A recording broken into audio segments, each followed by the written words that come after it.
Bismillahirrahmanirrahim. Assalamualaikum warahmatullahi wabarakatuh. Teman-teman sekalian, apa kabar? Ketemu lagi dengan saya, Yosul Lukito, di Morning Digital. Teman-teman sekalian, pagi ini saya baru saja diundang oleh salah satu pengembang atau developer perumahan. Dan kami berdiskusi cukup banyak terkait dengan bagaimana caranya meningkatkan omset dan penjualan terkait dengan sebuah perumahan. Saya tidak membahas tentang perumahan itu karena saya tidak mempromosikannya, tapi saya ingin membahas hasil pembicaraan kami dengan pihak developer tersebut. Jadi pihak developer itu intinya adalah menanyakan kepada saya atau berdiskusi dengan saya bagaimana caranya meningkatkan omset mereka. Teman-teman sekalian, perlu diingat, omset yang naik, sales yang naik itu bukan terjadi tiba-tiba. Semua ada prosesnya.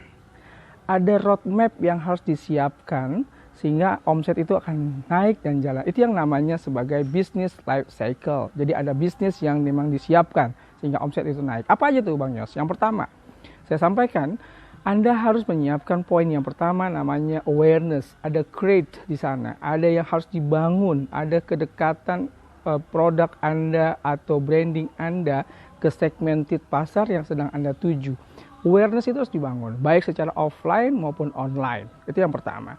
Yang kedua, akan muncul setelah itu conviction, sehingga segmentasi pasar Anda kenal Anda, tahu Anda, value proposition-nya apa saja, sehingga dia cenderung untuk membelinya.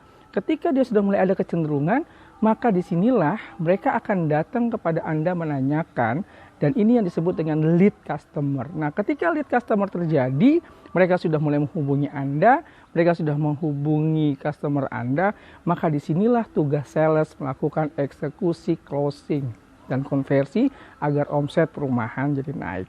Kira-kira begitu. Nah, teman-teman sekalian, yang menarik adalah di awareness dan di conviction yang tadi saya sampaikan, itu harus ada treatment khusus. Treatmentnya apa? Yang pertama ada offline dan online, ada presence yang harus disiapkan, konten yang menarik dan segala macam, juga visualisasi yang disiapkan. Selebihnya, satu lagi, agar orang dari conviction menjadi lead, itu perlu ada perbedaan Anda dengan orang lain, dengan proses yang sejenis, dengan produk yang sejenis maksud saya. Inilah disebut dengan diferensiasi dan positioning. Saya sampaikan kepada beliau begini, kebetulan perumahan itu adalah perumahan subsidi. Saya katakan, jangan pernah berpikir bahwa rumah subsidi ya cukup Anda bantu bangunannya bagus sesuai dengan keputusan dan aturan pemerintah, selesai. Tidak, bukan itu namanya expected. Tapi jadilah augmented. Apa itu contohnya? Maka bisakah kita buat rumah subsidi tapi pelayanannya itu kelasnya ada kelas real estate? Contoh yang menarik yang saya sampaikan adalah kenapa tidak Anda siapkan sebuah aplikasi ketika dia sudah membayar DP, maka semua informasi terkait dengan persyaratannya mereka tidak harus datang dulu, tapi mereka bisa kirimkan lewat satu login yang sudah kita siapkan. Itu yang pertama.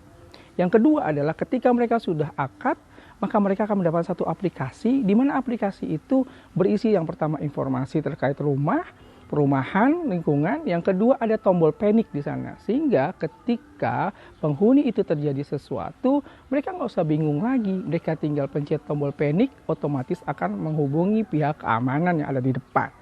Yang kedua adalah terkait lingkungan.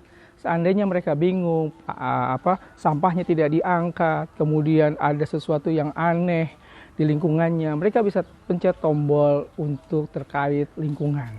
Nah, yang seperti itu adalah augmented. Jadi tidak hanya menyiapkan sesuatu yang standar, tapi juga mengorangkan manusia. Nah, itu penting, itu namanya augmented. Kita pikirkan hal-hal yang seperti itu. Otomatis itu akan menyebabkan brand Anda dikenal orang banyak dan dikenal sebagai brand yang paham tidak hanya kebutuhan expected tapi juga augmented yang lebih dari yang diharapkan. Baik teman-teman, itu dulu sementara sedikit singkat pembicaraan kami dengan teman-teman developer. Semoga ini juga bermanfaat buat kita semua. Salam dari saya, Yosul Lukito. Assalamualaikum warahmatullahi wabarakatuh.